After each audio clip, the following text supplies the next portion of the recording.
Aduh, saya itu sudah pasrah, kok tidak datang saja rezeki. Lah, bisa pasrah itu tuh udah rezeki. Tidak semua orang bisa tawakal. Tidak ada yang lebih pahit dari berharapnya hati kepada Allah. Allahumma aftah lana hikmataka ya Allah.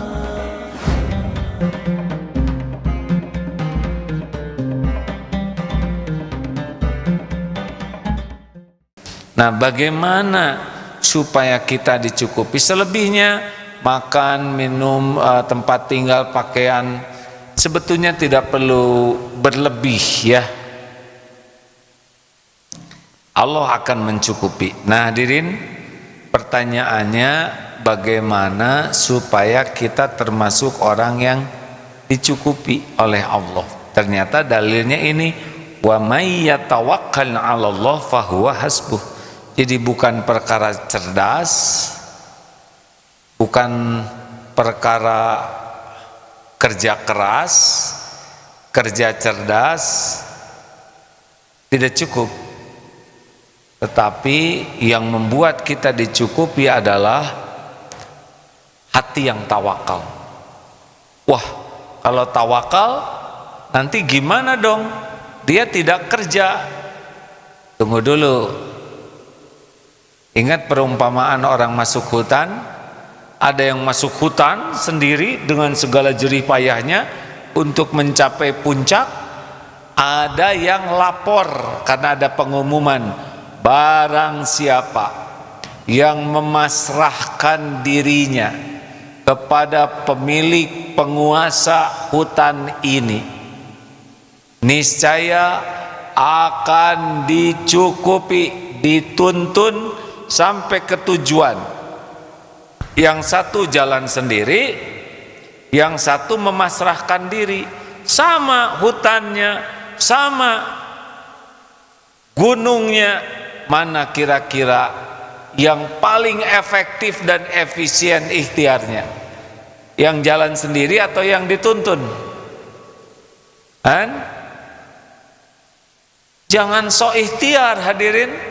Ikhtiar tidak dituntun itu menderita. Yang benar ikhtiar itu adalah ikhtiarnya dituntun oleh Allah. Karena wa may yatawakkal 'ala Allah fahuwa hasbuh.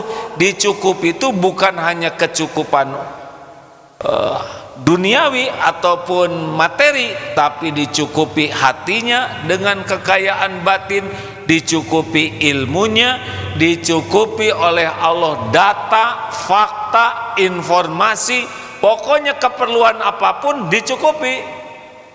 Perlu perlindungan dicukupi. Minimal hudita wa kufita wa wukit. Ini hadisnya.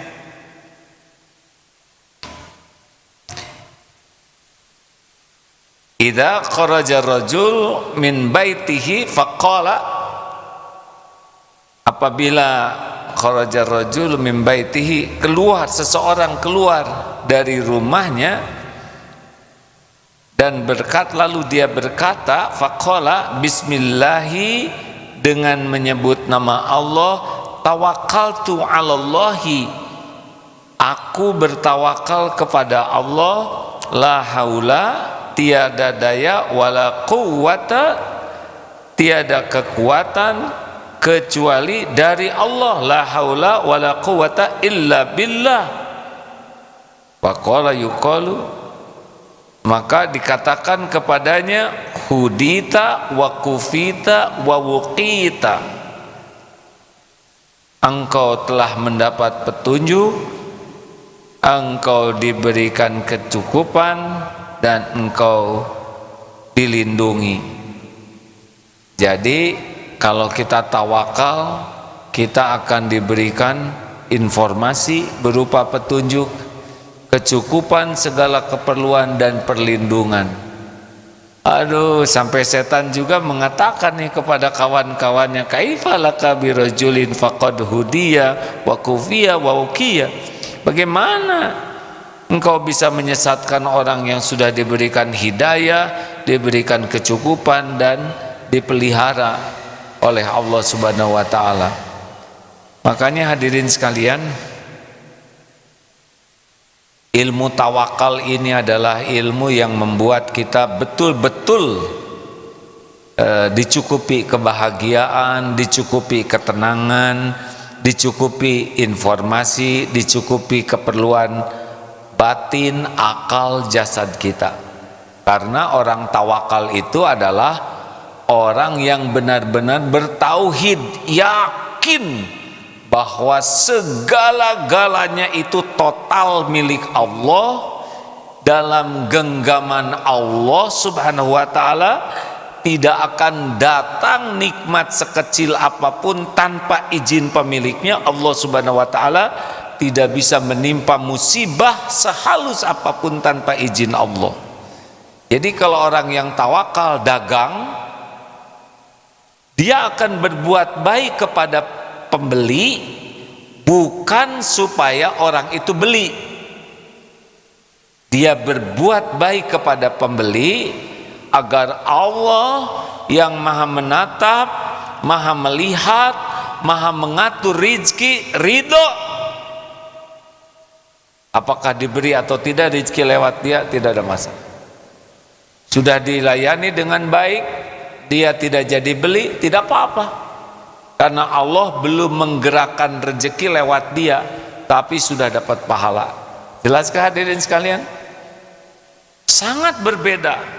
Pedagang yang menganggap pembeli sumber rezeki, dia akan berusaha keras agar orang itu beli.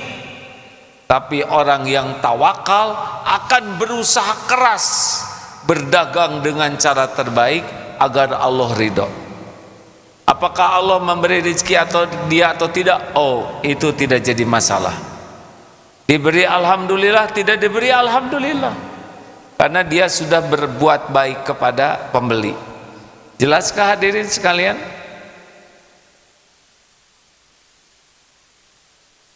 Orang tua mendidik anak bukan supaya anak berterima kasih kepadanya walaupun dididik untuk berterima kasih, tapi mendidik agar Allah yang menitipkan anak-anak ridho kepada kita sebagai orang tua. Nanti hadiahnya anak dibulak-balik hatinya oleh Allah. Mungkin akan ada yang kurang berterima kasih. Terus saja berbuat baik. Termasuk suami kepada istri, istri kepada suami. Kalau mau baik, baik saja. Bukan supaya dianggap baik, bukan supaya dibalas budi, bukan supaya tidak diperlakukan buruk, tapi kita berbuat baik kepada pendamping hidup karena Allah lah yang menilai. Mungkin sudah berbuat baik tetapi tidak diterima kasihi, tidak dihargai, itu tidak menjadi masalah besar. Karena pertolongan Allah tuh di sini kan disebut qad ja'alallah, innallaha balighul amri qad ja'alallahu likulli syai'in qadra. Sesungguhnya Allah telah mengadakan ketentuan bagi segala sesuatu. Jadi jangan lelah, aduh saya itu sudah pasrah kok tidak datang saja rezeki. Lah, bisa pasrah itu tuh udah rezeki. Tidak semua orang bisa tawakal. Kok sudah tawakal enggak datang-datang saja, belum tawakalnya, karena dia masih menganggap tawakal itulah yang mendatangkan. Tawakal itu amal soleh.